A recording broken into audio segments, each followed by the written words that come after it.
Hey guys, Keto Coach Neil here. It has been a month and I have had my Low-Caff life just to see how I would respond to reduced caffeine. If you remember, I was up to about 3 pots a day, give or take. Just when you're always running to the coffee pot, that happens. And I was having trouble sleeping, had accelerated heart rate, kind of, constantly elevated, higher than it should be, here I am, sitting down and it's, tacking out around, mid 80s, lower 90s. That's probably a little too high. Now, after a month, what's happened is now sitting, resting heart rate is, mid to upper 60s, maybe low 70s. So that's good. That's an improvement. My sleep has gotten so much better, which translates into more energy. So I'm excited. Now I am having some caffeinated coffee. This is the first day in a month that I've had, my first cup is real coffee. I tried to go cold turkey at first, and that was kind of a mistake. That was not good for the caffeine headache. And don't go cold turkey. Ease into it.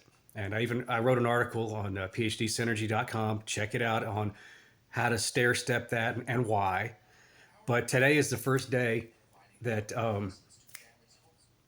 anyway, like I was saying, this is the first day that I've had my first cup of caffeinated coffee. I was getting down to I was 1 cup per day, never the first cup, because I'm also wanting to kind of break a habit.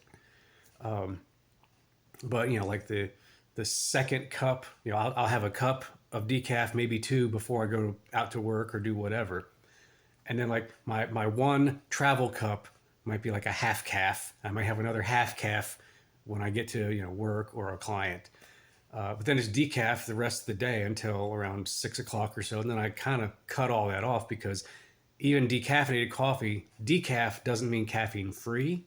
So there's a little bit in there. So anyway, successful experiment, N of one, me, to say that, yeah, when you're drinking that much caffeine and you're getting all keyed up that much chronically, it can affect things. So just word to the wise, don't go cold turkey, but reducing your caffeine, and in my case, maybe in your case, could be a good thing to help everything else, because you'll get better rest, better sleep, you'll have more energy.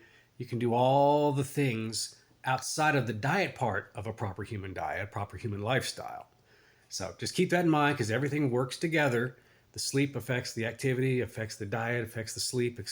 See what I mean? And the mental idea of the habits. Don't be held in bondage to a habit of caffeine. You got to look at that coffee and that caffeine and say, I own you. You don't own me. I own you.